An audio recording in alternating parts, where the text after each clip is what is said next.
Hello, my name's Gabriel and I have what they call schizophrenia. Today's video is about the idea that people have of schizophrenia. So a lot of people think that when you have schizophrenia, you're in some like nightmarish kind of trip. And it can be like that, but it's not fully what you'd expect it to be. So people think that schizophrenia is like you're in some nightmare and there's demons chasing you. There's monsters under your bed and shit like that. And you're just seeing shit. And maybe in some cases, when you've gone too far, it could be sort of true. But what I've realized is one of the reasons that I didn't believe I had schizophrenia when I was a teenager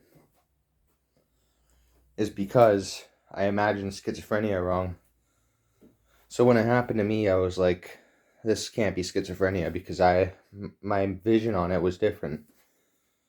And this is why it's hard to convince people with schizophrenia. The reason why it's hard to convince them that they have it is because before they had it, they imagined it to be different.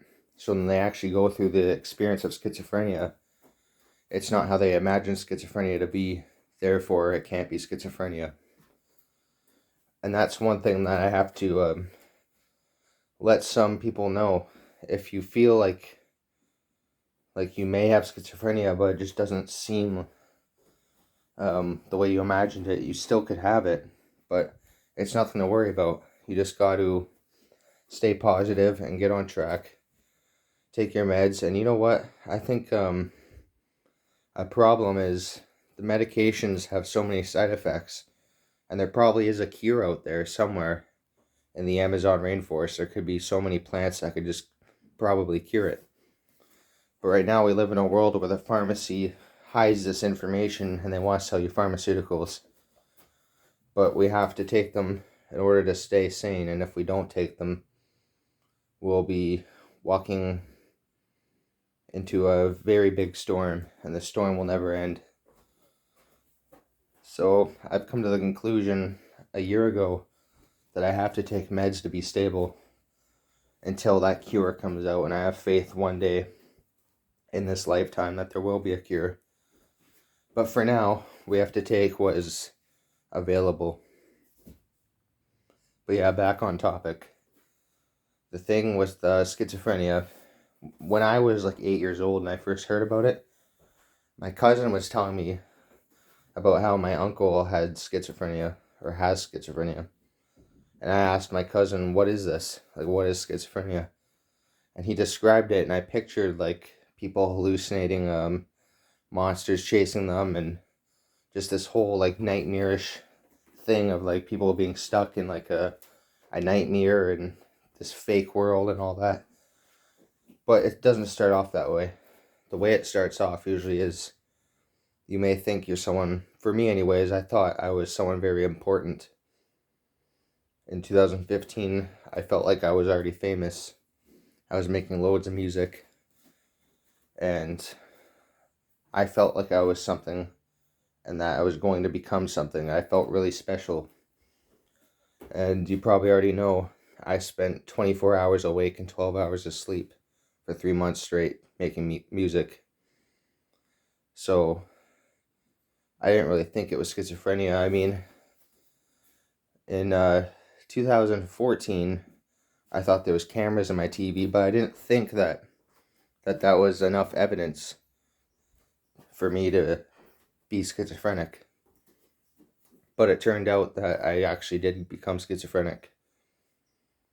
And I got diagnosed in 2015 when I was 16 years old with schizophrenia.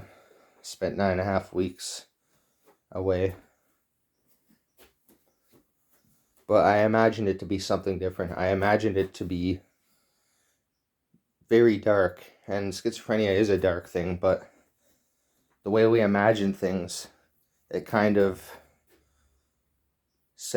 we separate it from us. We view it as something so foreign that it can't happen to us.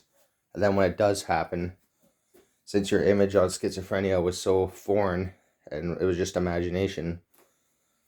You carry that image with you, and when someone says you have schizophrenia, you don't believe it.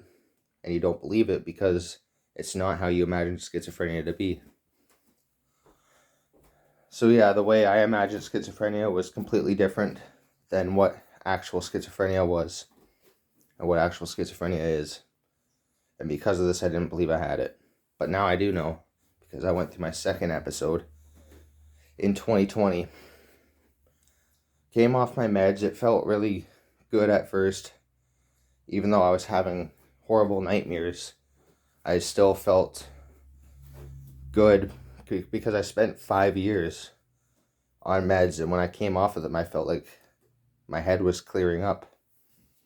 But at the same time, simultaneously, or whatever the word is, I was actually getting worse. And then before I knew it, I was in this dark hole that I dug myself into. And I came to the conclusion that I have schizophrenia. I'm being delusional. The voices are commanding. And I need to get on my meds. So I went back on my meds. I was on olanzapine through the whole summer, really, but it wasn't doing much. I came off of clozapine when the summer began, and I withdrawed hard for about 2 weeks. But the olanzapine wasn't cutting it. I went on olanzapine about 3 weeks after coming off clozapine, and I was going through psychosis while on the olanzapine. So I think it was September or October that I decided I needed to get back on my clozapine. So around October 2020, I went back on my clozapine. It's now September 2021, and I'm doing really good, and I'm happy. I know it's a trade-off. You feel so clear-minded when you're in psychosis, but at the same time, you're not clear-minded. You feel, what you're feeling is euphoria from being sober, from not being on pills, because you've been suppressed for so long. So when your brain fires off, it feels good. But when that happens, you're actually falling down the rabbit hole. And that's how schizophrenia tricks you into becoming addicted to it. Because while your brain is feeling super sober after so many years, you're also going further and further into psychosis. But you have to sometimes give up that feeling in order to make sure that you're still safe and to make sure you can be functional again. And that's what I learned. So my message to any people out there who think they might have schizophrenia, but they're not too sure because they're not seeing things or really hearing anything yet, or usually the schizophrenia starts off by little paranoias or little things, like you might think there's a camera in your TV, and you might find it kind of cool because you can sing to that camera, right? That's kind of how I felt. I felt like, well, if there really is people watching me, I really enjoyed rapping music, right? So when I had music on, I would rap, and I kind of believed there's a camera in the TV and people are watching me. And because I'm a musician at heart, I enjoyed that feeling of rapping to an audience, but this audience didn't exist. I was rapping to an invisible audience. But that's how it started off for me. And then I quickly realized, well, not quickly, it took me years to realize, but that's how my schizophrenia started off. And then I kept going with the music and all that. And one night I stayed up too late, and fear got to me. I had a psychotic episode. I was hearing voices. They put me away 9.5 weeks. But the weird thing is right when I got admitted, the voices went away, and I never heard another voice for at least like months. And when I did hear them, they were very, very quiet. And it felt like I was hearing them from like a tunnel, like they were talking to me from far away. And I wasn't hearing it with my ears either. It felt like I was hearing it with my head. It makes no sense at all, but that's what it felt like.